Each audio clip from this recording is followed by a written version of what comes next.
Halo, Assalamualaikum warahmatullahi wabarakatuh. Perkenalkan, nama saya Naswa Nabila Dipo. Saya dari PT Sinergi Indonesia akan menjelaskan tentang training tegangan tinggi. Ada 10 subtopik yang akan saya bahas.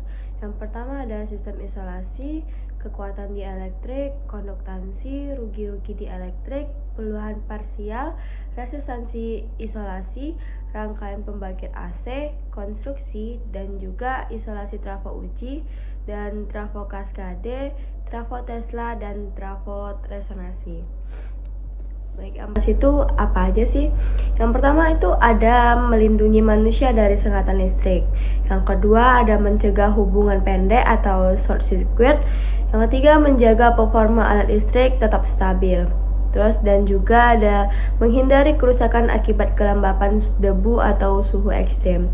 Nah, bisa dilihat sistem isolasi ini tuh merupakan peran penting dalam rangkaian listrik karena sistem isolasi ini sebagai lapisan pelindungnya supaya tidak terjadi dari kayak hubungan pendek, terus tersengat listrik, juga menjaga performanya dari sistem isolasi ini.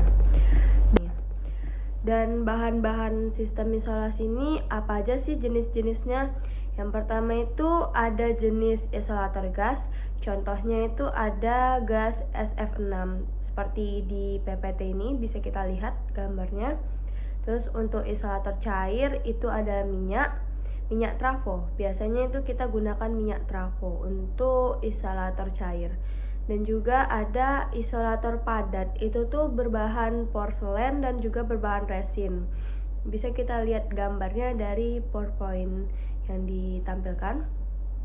Dan juga kegunaan dari bahan isolasi ini di-apply ke isolator saluran udara. Itu bisa kita lihat pada puing-puing yang berwarna bening seperti kaca di isolator saluran udara itu merupakan bahan isolasinya. Dan juga pada jenis transformator seperti yang tadi saya sebutkan, dari transformator itu menggunakan isolator cair, juga pemutus arus atau circuit breaker. Selanjutnya ada poin kedua, kekuatan dieelektrik dan mekanisme tembus udara. Kekuatan dieelektrik adalah kemampuan material isolasi menahan tegangan tanpa kehilangan isolatornya.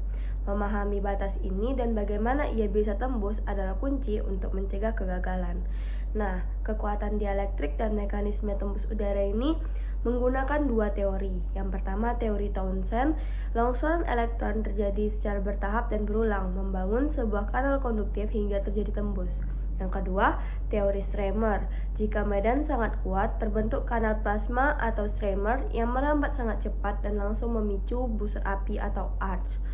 Bisa kita lihat pada gambar ini bagaimana dari katoda dan juga anodanya menembus dielektrik udaranya. Saya jelaskan ini adalah konduktansi jalur kebocoran arus pada isolasi. Meskipun isolator idealnya menghantarkan listrik, pada kenyataannya selalu ada arus bocor walaupun itu jumlahnya sangat kecil. Peningkatan konduktansi akibat kontaminasi dan kelembaban adalah indikator utama degradasi isolasi dan peningkatan risiko flashover. Flashover itu seperti gambar yang saya tampilkan ini. Nah, untuk arus bocor itu merupakan konduktansi yang meningkat, menciptakan arus resistif atau arus bocor yang mengalir melalui atau di permukaan isolasi. Dampak kritis untuk di lapangan itu berupa menimbulkan rugi-rugi dieelektrik yang besar dan menghasilkan panas. Nah, rugi-rugi itu biasanya berupa panas ya. Terus ada penyebab utama. Peningkatan konduktansi sering dipicu oleh yang pertama kelembapan air, kontaminasi partikel kotoran atau karbon, yang ketiga penuaan atau materialnya yang sudah tidak layak pakai. Itu tuh dampak kritis di lapangannya seperti kelembaban dan kotoran secara drastis menurunkan nilai tahanan isolasi. Nah, karena kotoran itu bisa menurunkan nilai tahanan dari isolasi kita.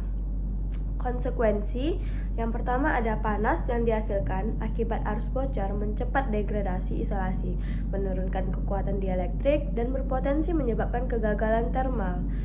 Dan dampak kritis di lapangan bisa kita alami seperti indikasi awalnya bahwa isolasi dalam kondisi buruk dan memerlukan perawatan segera, misalnya purifikasi minyak trafo. Selanjutnya, rugi-rugi di elektrik, yaitu dispasi atau hilangnya energi listrik dalam bentuk panas pada bahan isolasi atau di elektrik ketika dikenai tegangan arus bolak-balik AC. Untuk mekanisme timbulnya rugi-rugi di elektrik itu, yang pertama ada rugi konduktif. Biasanya itu penyebabnya kontaminasi seperti air, kotoran, ataupun juga partikel. Dampak yang dihasilkan dari rugi konduktif itu seperti energi listrik hilang sebagai panas. Lalu ada rugi polarisasi. Melalui molekul polar di dalam material berputar untuk mengikuti medan listrik AC yang berubah arah. Jadi dampaknya itu gesekan internal molekul menghasilkan panas sehingga isolasinya jadi terganggu. Untuk parameter kunci dari rugi-rugi elektrik ini adalah tangen delta atau tan delta. Untuk definisinya, nilai yang digunakan untuk mengukur kualitas dan kondisi kesehatan bahan isolasi di elektrik ketika dikenai tegangan AC. Lalu makna fisikanya perbandingan antara energi daya yang hilang atau dispasi dengan energi daya yang disimpan dalam isolasi. Secara praktis ini mencerminkan rasio antara arus resistif atau arus bocor terhadap arus kapasitif. Untuk nilai ideal, untuk isolasi yang sempurna, nilai tan delta idealnya adalah 0. Interpretasi nilai tan delta yang tinggi menunjukkan isolasi semakin buruk karena adanya peningkatan arus bocor. Ini adalah tanda kelembaban, kontaminasi, atau penuaan parah yang menghasilkan panas. Selanjutnya ada kegunaannya, merupakan alat diagnostik untuk dalam pengujian preventif peralatan tegangan tinggi untuk memprediksi risiko kegagalan isolasi. Selanjutnya peluahan parsial, yang di sini bisa kita sebut dengan kanker senyap isolasi. Peluahan parsial ini adalah sebuah ancaman tersembunyi yang secara perlahan-lahan seperti kanker mengkikis kekuatan dielektrik materi isolasi. Jika tidak terdeteksi dan tidak ditangani, peluahan parsial atau PD akan berkembang menjadi kerusakan total dari electrical string menjadi breakdown yang fatal dan tidak terhindarkan pada peralatan bernilai tinggi. Bisa kita tengok pada gambar ini ada PD, partial discharge. Kita lihat materi isolasi dielektriknya ada berupa rongga atau cacat internal.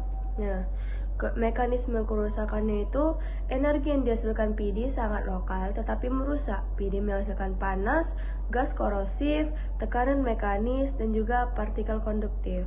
Dampak fatal yang dihasilkannya itu kerusakan akibat PD bersifat kumulatif dan tidak terhindarkan. Cacat kecil akan diperbesar menjadi jalur konduktif yang disebut pohon listrik atau electrical string. Nah, bisa disebut kanker senyap isolasi itu karena dia secara perlahan-lahan, atau kita seperti penyakit kanker itu tidak terdeteksi karena dia perlahan-lahan, step by step. Nah, dia tuh perlahan-lahan mengkikis kekuatan dielektrik ini. Selanjutnya ada resistansi isolasi dan kekuatan kerak dielektrik. Nah, korelasi kunci atau untuk urgensi kepada perusahaan, saya memberikan korelasinya. Yang pertama, resistansi isolasi mengukur kesehatan internal isolator, sedangkan kerak dielektrik mengukur kesehatan permukaan isolator. Kedua parameter ini menurun secara signifikan ketika isolator terpapar kelembapan dan kontaminasi atau polusi. Penurunan risiko yang diukur di lapangan adalah indikasi awal yang harus ditindaklanjuti untuk mencegah kerusakan yang permanen. Lalu ada desain kerak di elektrik yang tepat atau Kripak Distange sangat penting pada isolator luar seperti bushing transformator untuk mencegah kegagalan eksternal di lingkungan Jakarta yang padat polusi. Nah, ini seperti korelasi atau kunci untuk perusahaan listrik PLN dalam mencegah resistansi isolasi dan kekuatan kerak dielektrik agar bisa memahami apa sih inti dari resistansi, isolasi, dan kekuatan kerak dieelektrik? Untuk konsep secara tersusunnya bisa kita lihat dari PowerPoint. Ada definisinya, kemampuan isolator untuk menahan aliran arus DC atau arus bocor diukur dalam satuan mega ohm. Lalu fokus utama kita pada volume material, dan juga ada fungsi idealnya, nilainya itu sangat tinggi. Bisa kita lihat dari PowerPoint ini. Selanjutnya ada rangkaian pembangkit AC, atau yang pertama rangkaian transformator uji tunggal. Metode yang paling sederhana dan umum untuk membangkitkan tegangan tinggi AC hingga batas tertentu. Biasanya tuh di bawah 300 kV untuk tegangannya. Komponen yang ada di transformator uji tunggal ini ada pembangkit sumber. Fungsi utamanya itu motor generator set atau auto transformator untuk mengatur tegangan input primer secara bertahap dan halus dari sumber AC standar seperti tegangan 220 volt hingga 380 volt gitu. Nah, untuk yang kedua ada transformator uji. Inti dari rangkaian ini adalah transformator step up atau fasa dengan perbandingan belitan sekunder terhadap primer yang sangat besar untuk menaikkan tegangan hingga puluhan atau ratusan kilovolt. Nah, dari sumber yang 220 atau 380 volt ini kita naikkan menggunakan transformator uji yang memakai transformator step up hingga bisa mencapai puluhan atau ratusan kilovolt. Lalu ada rangkaian pengukurannya, memastikan tegangan tinggi yang dihasilkan diukur secara akurat dan aman. Misalnya menggunakan pembagi tegangan kapasitif atau sela bola standar dengan ekstra tinggi. Selanjutnya ada konstruksi dan isolasi trafo uji. Trafo uji atau TU dirancang untuk beroperasi pada beban ringan atau light load dan menghasilkan tegangan tinggi sesaat untuk pengujian. Berikut bisa kita lihat untuk konstruksinya. Yang pertama itu ada terminal UV atau plus. Lalu ada tingkatannya itu jarak atau creep distance. Lalu setelah jarak itu tuh ada isolasi kertas bertingkat seperti minyak isolasi murni. Nah, dalam tabung yang ada di dalam itu, tabung itu yang pertama ada inti laminasi, lalu ada isolasi curtain bertingkat, habis itu ada belitan primer yang ada di dalam. Itu seperti bisa kita lihat di gambar, ada belitan primer tegangan rendah. Nah, untuk penyambungannya ini kita menggunakan koneksi seri. Isolasi trafo uji. Isolasi pada transformator uji dirancang secara khusus untuk mengatasi tegangan puncak tinggi dan transien selama pengujian. Berbeda dengan trafo daya yang dirancang untuk tegangan operasi berkelanjutan. Jenis isolasi ada minyak trafo yang berperan utama untuk bertindak sebagai isolator utama dan media pendingin. Kualitas dieлекtriknya harus sangat murni dan kering atau bebas dari air dan gas seperti minyak murni untuk mencegah peluhan parsial. Lalu ada jenis isolasi yang kedua, ada isolasi padat. Nah, yang minyak trafo tadi ini menggunakan isolasi cair. Isolasi padat ini berupa kertas, resin, atau film dielektrik yang digunakan untuk lapisan belitan untuk membagi tegangan. Desain ini harus meminimalkan rongga udara atau voids internal. Lalu ada jenis isolasi metode bertingkat atau cascade. Untuk membangkitkan tegangan ultra tinggi UHV, isolasi unit dibuat modular di mana tegangan unit sebelumnya menjadi isolasi dasar atau base insulation bagi unit berikutnya, menghemat biaya dan juga berat. Lalu ada transformator uji susunan cascade. Mengapa cascade solusi cerdas untuk tegangan jutaan volt? Transformator uji cascade adalah rangkaian yang digunakan untuk menghasilkan tegangan AC sangat tinggi yang berjumlah seperti ratusan hingga megavolt dengan cara menghubungkan beberapa unit transformator uji yang lebih kecil dan mudah dikelola secara seri dan bertingkat. Seperti yang saya jelaskan tadi, cascade ini dia mengolah untuk menambah. Nah, misalnya kayak pertama dari 1 volt, diolah jadi 2 volt, diolah jadi 3 volt, hingga ratusan kilovolt hingga megavolt juga. Keunggulan dari strategi untuk pengujian UHV itu yang pertama adalah menghemat biaya isolasi. Setiap unit hanya memerlukan isolasi terhadap tegangan unit tersebut, bukan tegangan total. Nah, kayak isolasi ini cuma diperlukan pada tegangan yang membutuhkannya saja, bukan untuk keseluruhannya. Makanya keunggulannya itu dia menghemat biaya isolasinya. Untuk implikasi di lapangan PLN itu bisa sebagai efisiensi investasi. PLN tidak perlu membeli transformator uji tunggal raksasa dan juga mahal, karena dari cascade ini sendiri dia mengolah seperti yang saya bilang tadi, dia bertahap. Lalu kemudahan logistik, unit-unit yang lebih kecil dan lebih ringan dan mudah diangkut. Kemungkinan pengujian aset UHV di lokasi yang sulit dijangkau atau menggunakan trafo uji mobile. Itu merupakan implikasi di lapangan PLN-nya. Nah, redaksi, ripple, dan distorsi. Berbeda dengan rangkaian pengganda tegangan DC, sistem cascade ini murni menghasilkan gelombang sinus yang lebih bersih dan lebih stabil. Nah, hasil gelombang yang dihasilkan cascade yang bertahap-tahap ini itu hasilnya tuh seperti gelombang yang murni dan juga stabil. Gelombangnya itu bukan gelombang yang ada ripple-nya. Jadi dia tuh murni. Memang lebih bersih dan juga gelombangnya tuh stabil. Lalu untuk implikasi di lapangan PLN, itu berguna untuk akurasi dari pengujian, menjamin hasil pengujian diagnostik atau tan delta atau PD-nya itu yang valid dan sesuai dengan standar IEC.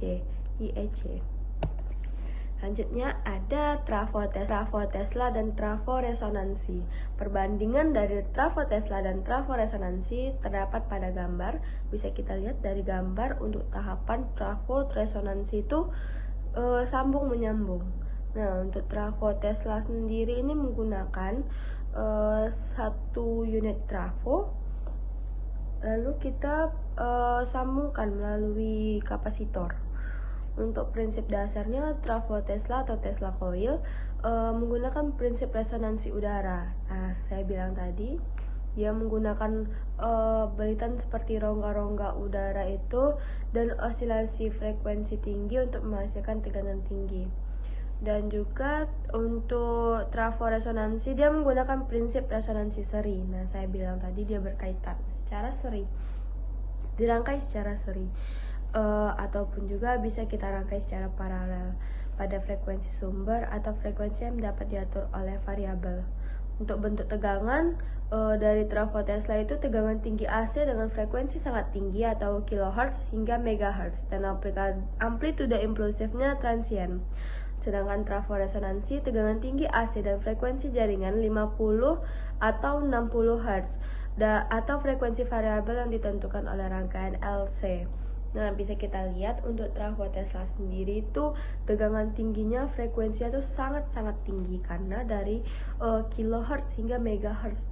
Sedangkan untuk resonansi itu bisa ditetapkan dari 50 atau 60 Hz saja. Untuk aplikasi utama yang digunakan di laboratorium untuk trafo Tesla itu fenomena dasar seperti pelepasan corona dan impuls frekuensi tinggi. Kurang umum untuk pengujian standar industri. Tapi untuk trafo resonansi, pembangkit tegangan AC standar untuk pengujian misalnya withstand test atau terutama populer untuk pengujian kabel karena membatalkan efek kapasitansi yang besar. Lalu keunggulan atau nilai jual dari trafo Tesla ini, kalau trafo Tesla ini portable atau untuk versi kecil, mudah dibuat dan dapat mencapai tegangan ekstrim secara cepat atau transien. Nah, kalau untuk nilai jual dari trafo resonansi, yang pertama daya reaktifnya rendah, menghemat daya input secara signifikan, kapasitas beban tinggi, efisien untuk menguji objek dengan kapasitansi yang besar atau kabel daya yang panjang. Nah, untuk keterbatasannya sendiri, bentuk gelombang dari trafo Tesla itu tidak murni dan frekuensi yang sangat tinggi tidak standar untuk sebagian dasar pengujian di elektrik industri. Sedangkan untuk trafo resonansi memerlukan sumber frekuensi yang dapat diatur atau variabel frekuensi surge yang mahal dan sulit dibuat untuk mencapai resonansi yang tepat. Sehingga bisa kita simpulkan tuh trafo Tesla ini lebih efisien dibandingkan trafo resonansi. Sekian dari presentasi saya. Jika ada kesalahan kata mohon dimaafkan. Apabila dari pihak perusahaan PLN ada yang diragukan, bisa bertanya kepada saya. Sekian informasi dari saya. Assalamualaikum warahmatullahi wabarakatuh. Assalamualaikum warahmatullahi wabarakatuh. Perkenalkan, nama saya Naswa Nabila Lipo. Saya akan menjelaskan tentang simulasi rangkaian tegangan tinggi dan analisa gelombangnya. Yang pertama itu ada single phase half wave rectifier circuit with smoothing capacitor. Lalu kita lanjut untuk merangkainya.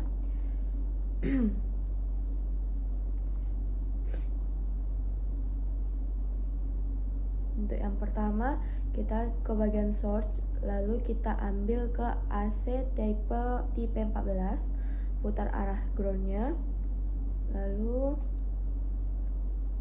kita klik bagian kanan, ambil bagian dioda tipe, lalu kita rangkai lagi, tarik ke dekat arah AC tadi, arus tegangan. Lalu kita ke bagian switches, kita ke bagian branch linear, kita ambil kapasitor, lalu kita arahkan kapasitornya itu ke sini, lalu kita ambil bagian resistor, dan kapasitor ini kita balikkan arusnya ke arah bawah bagian kapasitornya, dan kita atur seperti ini. Lalu resistornya juga kita balikkan seperti ini. Setelah itu kita tarik kabel dari ujung dioda ke sumber AC, lalu dari ujung dioda ke kapasitor, dari ujung dioda ke resistor, lalu kita tambahin groundnya dengan klik sebelah kanan, tambah juga ground di resistor, klik sebelah kanan, habis itu ambil ground. Oke. Lalu kita jalankan, kita ambil ke probe fault dulu, probe fault, terus kita letak ke atas resistor ini. Selanjutnya kita mengatur dari tegangannya. Untuk amplitudenya kita ambil di 141421, lalu untuk diodanya kita ambil seperti biasa bawaan. Untuk kapasitor yang value C nya kita ubah jadi 0,025, lalu kita dari ini. Nah, untuk nilai KS nya juga udah 0,15 dari kita ambil tengok dari codingannya 0,15. Lalu kita atur dari resistornya untuk kita masukkan ke 100.000 ya, 100.000. Selanjutnya untuk voltnya kita ambil satu pasang. Lalu kita run ATP, save untuk rangkaiannya, single phase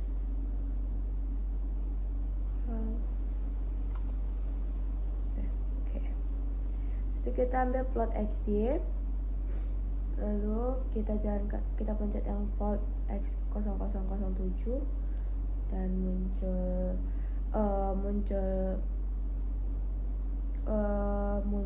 sinyalnya, gelombangnya. Lalu kita ubah Imax nya menjadi 0,1. Lalu kita ubah dari nama foldernya,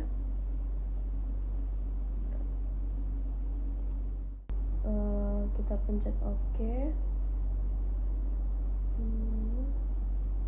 Habis itu plot XY dan ambil yang VXS001 dan plot. Nah, ini hasil dari rangkaian untuk single phase half-nya. Untuk analisis dari single phase half wave rectifier ini, pada rangkaian penyiaran setengah gelombang dioda berfungsi seperti saklar, aktif saat tegangan positif dan mati saat tegangan negatif. Ini membuat arus hanya mengalir di satu arah, tapi hasilnya masih bergelombang atau ripple. Untuk menghaluskannya digunakan kapasitor paralel sebagai filter agar tegangan output lebih stabil. Beban 10 mega ohm yang memiliki nilai arus yang kecil dan nilai keluarannya mendekati nilai tanpa beban. Oke, kita lanjutkan.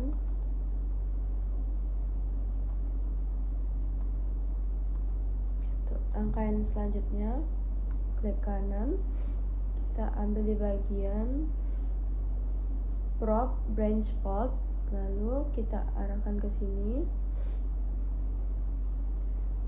Setelah itu ambil di tempat yang sama probe branch fault-nya. Ambil di sama seperti yang di sini 3. Oke, atur biar sejajar. Lalu kita ambil di switch source, kita ambil di AC ground ini, lalu arahnya diubah, kita geser ke sini.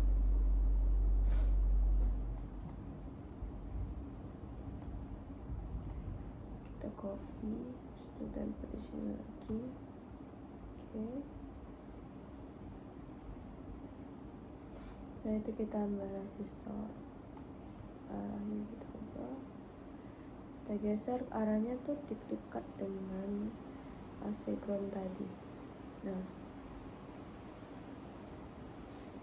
lalu kita ambil resistor kembali, kita arahkan ke sambungkan di resistor yang sebelumnya. Lalu untuk AC ground ini kita sambungkan, oke. Dan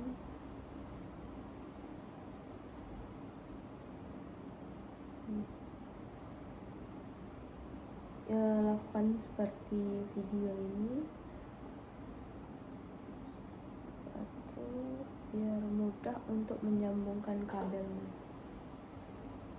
Kita ambil dioda, kita arahkan dekat sumber AC ground tadi. Nah, dioda lagi.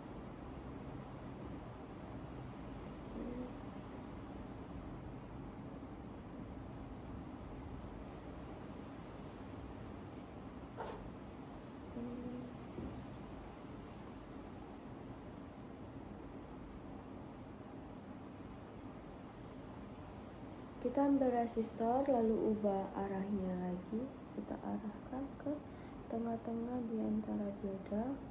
Lalu kita ambil kapasitor, kita ubah arahnya, kita letak juga ke tengah-tengah dioda tadi.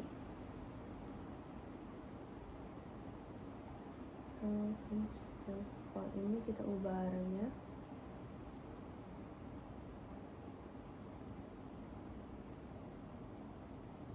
Atur supaya rangkaiannya jadi rapi.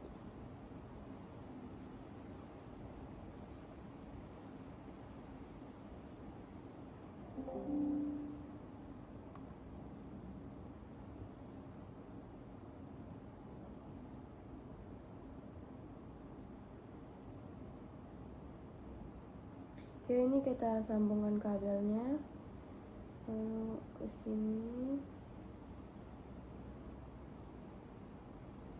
Ini kita ubah arah positif negatifnya, sambungkan ke sini. Setelah itu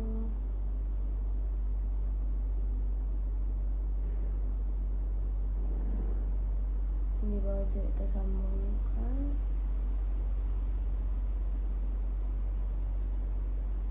Ini juga kita sambung. sini, ke sini.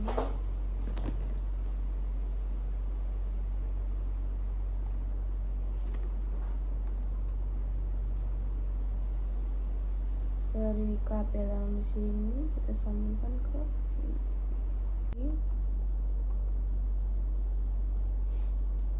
Terus tarik dari dioda, hubungkan dari dioda ke sumber AC, lalu dari dioda ke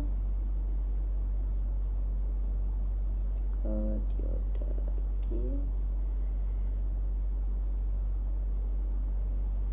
kapasitor ke tengah-tengah resistor ini, lalu resistornya ke kapasitor. Terus kita hubungkan dari resistor ke kapasitor dan hubungkan ke kabel dioda.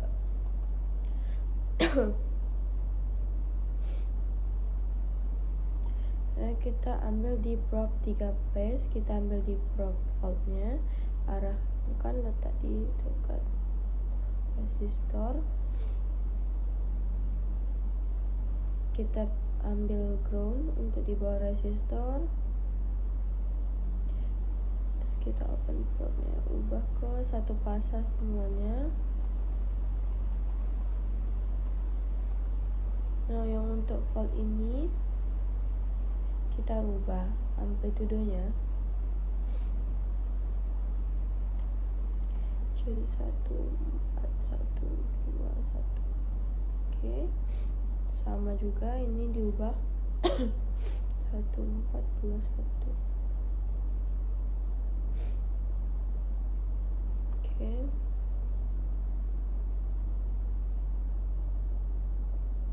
untuk dioda kita sama pakai sesuai sama yang ada. Untuk resistor ini kapasitor KS nya kita ubah jadi seperti yang tadi 0,15 karena sesuai dengan di hub viewernya ini 0,15. lalu untuk kapasitor 0,025. Oke, untuk resistor, untuk fase udah satu fase, untuk resistor kita ubah jadi 1,0. Oke, sama juga untuk resistor di sini.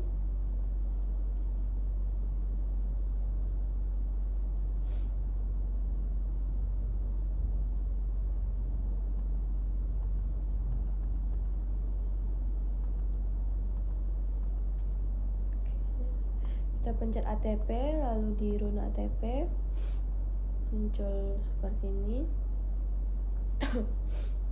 Pencet ATP lagi, plot XY. Nah, kita ambil yang di pencet satu-satu. Oke, plot. Nah, muncul. Untuk rangkaian kedua ini single phase full wave rectifier circuit with smoothing capacitor.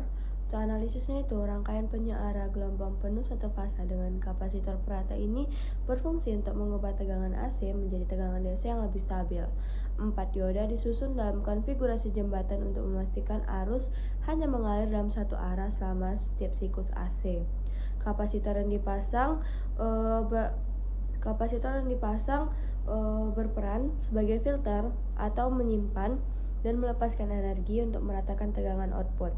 Dengan beban sebesar 10 ohm, rangkaian menghasilkan tegangan DC yang lebih halus. Hal ini terlihat dari bentuk gelombang, tegangan input AC berbentuk sinus, tegangan setelah penyearahan masih bergelombang, dan tegangan output setelah difilter oleh kapasitor menjadi lebih rata dan mendekati DC murni gelombang hitam.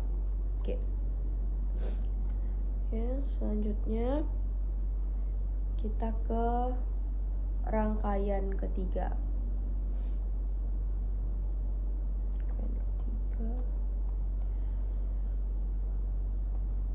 Pertama, kita ambil di AC. Kita geser. Ambil di kapasitor, ubah arahnya. lagi, lalu kita ambil di dioda, ubah arahnya lagi ke arah atas, sambungkan dengan kapasitor di ujung kapasitor. Nah, kita ambil resistor, ubah arahnya, sejajarkan dengan dioda.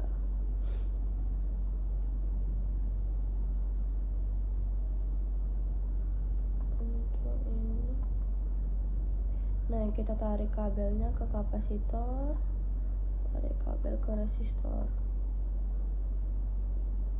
Dari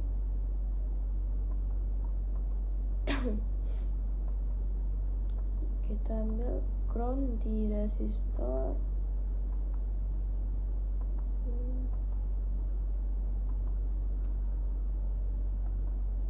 ground di kapasitor. Untuk AC nya kita ubah jadi 1421. Untuk frekuensinya diubah jadi 50. Oke. Untuk kapasitor kita ubah C-nya 0,025, lalu KS-nya kita ambil di hel, KS-nya 0,15.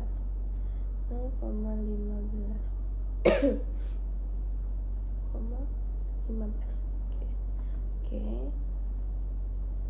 Untuk dioda kita ambil yang aslinya dan resistor coba jadi 1,0.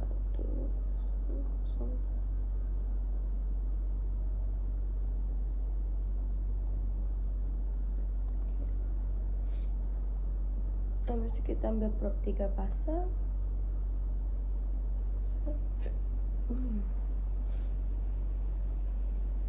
Kita tambah lagi probnya di tengah AC, yaitu AC-nya ubah ke 1 pasang.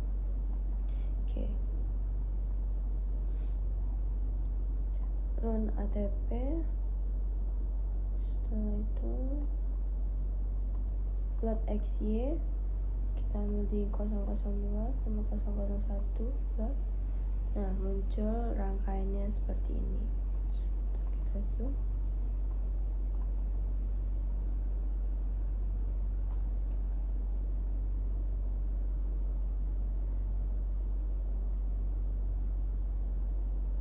Untuk rangkaian ketiga itu filat circuit. Lalu rangkaian filat ini berfungsi sebagai pengganda tegangan yang mengubah tegangan AC menjadi tegangan DC dengan nilai puncak yang lebih tinggi. Dalam rangkaian ini, dioda bertindak sebagai saklar yang hanya mengalirkan arus saat siklus positif, sementara kapasitor menyimpan muatan dan melepaskannya untuk menaikkan tegangan output. Dengan beban 10 ohm, tegangan output menjadi lebih tinggi dari tegangan input. Hal ini terlihat pada grafik. Gelombang hijau menunjukkan tegangan AC input, sedangkan gelombang kuning menunjukkan tegangan output yang telah mengalami penggandaan dengan puncak tegangan yang lebih besar dengan mengarah ke bentuk DC.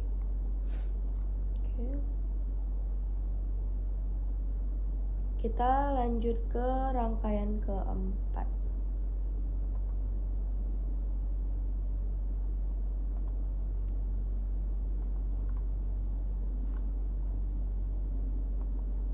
Kita ambil ke AC, lalu ubah arahnya, zoom. Kita ambil ke kapasitor, tarik lagi,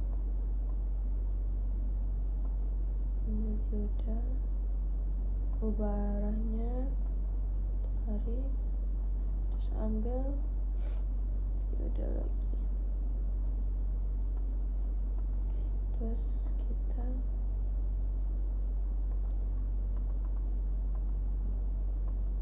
ambil kapasitor, searahkan dengan dioda tadi. Kita ubah arahnya di bawah dioda. Lalu kita ambil resistor kita geser ke dekat kapasitor tadi. Kita tarik kabel hubungkan menjadi satu rangkaian.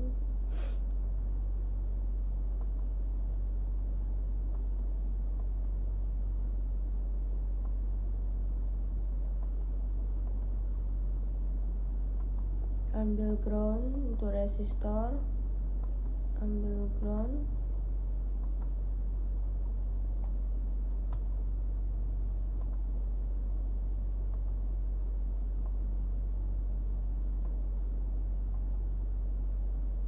untuk kapasitor, juga ground untuk dioda.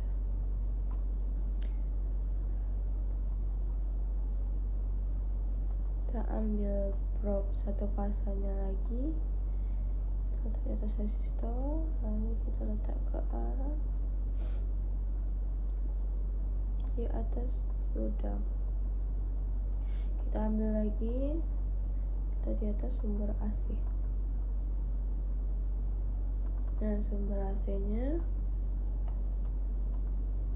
kita ubah dari amplitude menjadi 14, 14, 12, 21, lalu ubah frekuensi jadi 50. Oke. Satu pasang, ambil nih jadi 0,025. KS nya seperti tadi kita ambil di 0,15. Oke. Lalu untuk probe-nya satu pasang, untuk dioda ambil seperti bawaan, kapasitornya kita ambil seperti tadi 0,025, lalu ini KS nya ambil di 0,15 sesuai dengan yang tadi. Kalau satu pasang, resistornya kita ubah menjadi 1,000. Oke. Lalu kita pencet ATP, run ATP,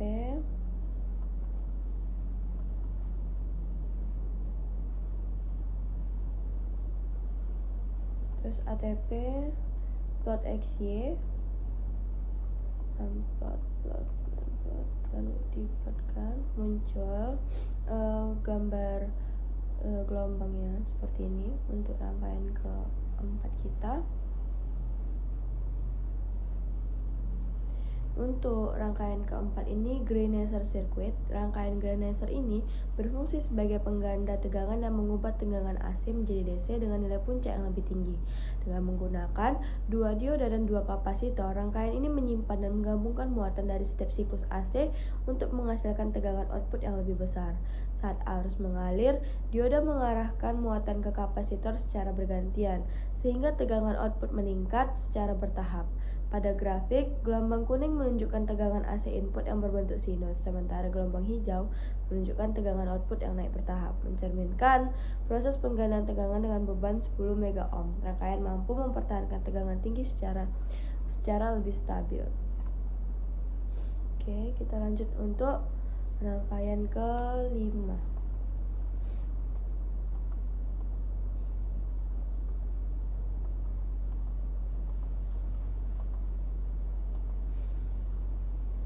Nah, untuk rangkaian kelima,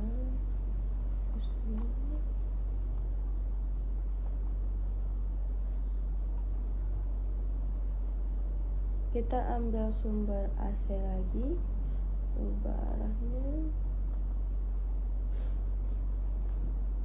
kita ambil kapasitor,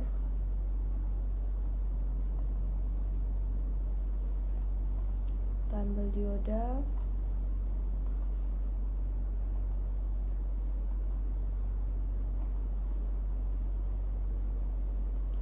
ambil dioda.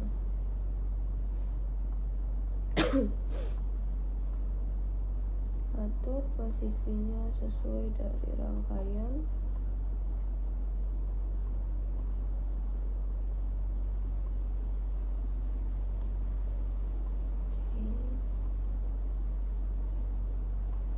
Kita ambil kapasitor.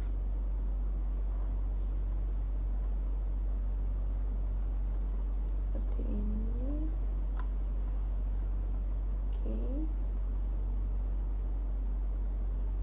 dioda ini.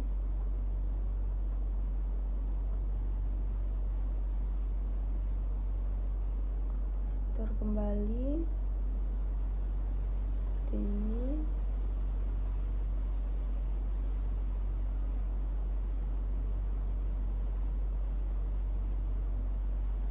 Kita ambil kapasitor lagi.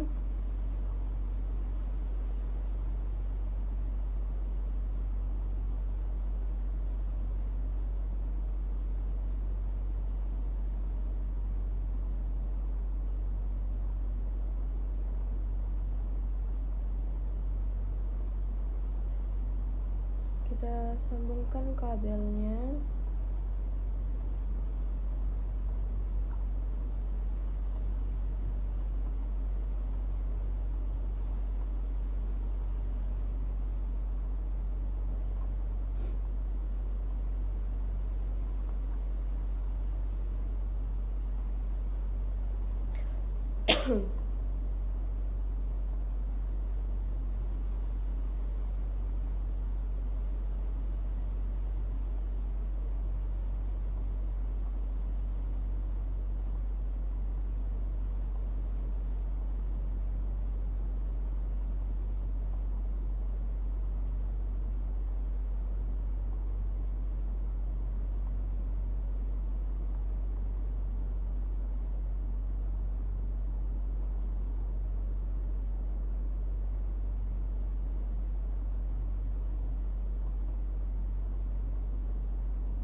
Pokoknya kita atur kabelnya seperti ini.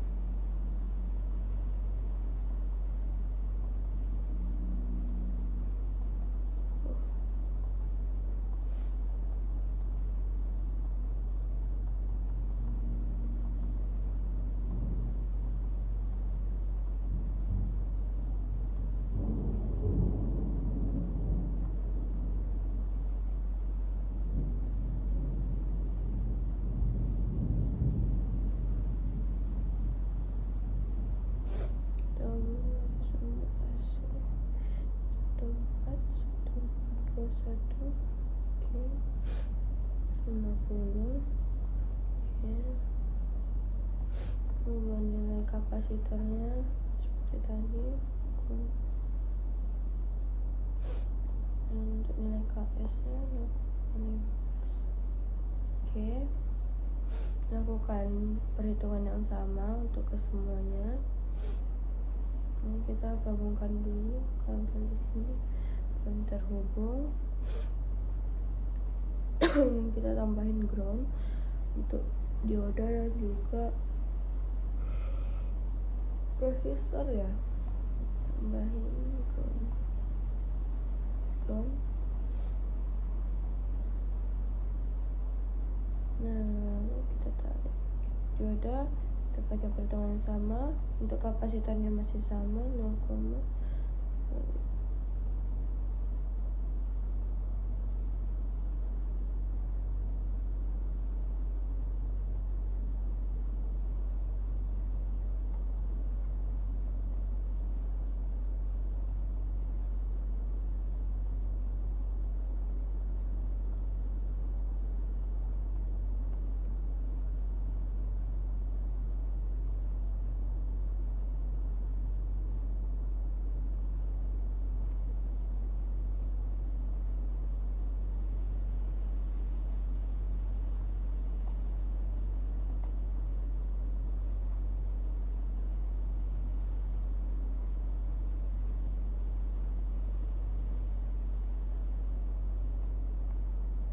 kita ambil AC probe, kita arahkan ke atas sini.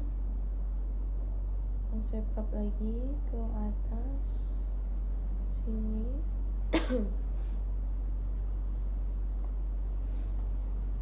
Satu pasang run ATP.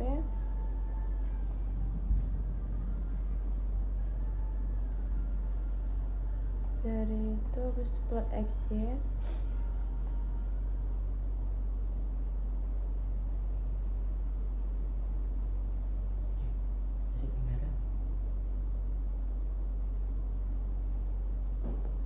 Nah, ambil yang di plot ini, lalu kita plot. Nah, ini gambar gelombang yang dihasilkan dari rangkaian kelima.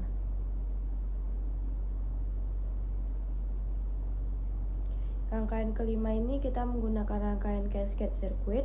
Rangkaian cascade ini berfungsi sebagai penyeara dan pengganda tegangan dengan susunan beberapa dioda dan kapasitor secara bertingkat. Tegangan AC dapat dikonversi menjadi tegangan DC yang lebih tinggi. Setiap tahap dalam rangkaian bekerja dengan mengarahkan muatan ke kapasitor yang kemudian menyimpannya dan meneruskannya ke tahap berikutnya untuk meningkatkan tegangan output. Pada grafik, gelombang kuning menunjukkan AC input berbentuk sinus, sedangkan gelombang lainnya menunjukkan tegangan output yang meningkat secara bertahap tiap siklus dengan beban 10 MΩ. Tegangan output yang dihasilkan lebih tinggi dan cukup stabil, cocok untuk aplikasi yang membutuhkan tegangan besar. Baik, sekian dari saya. Apabila ada kesalahan mohon dimaafkan. Assalamualaikum warahmatullahi wabarakatuh.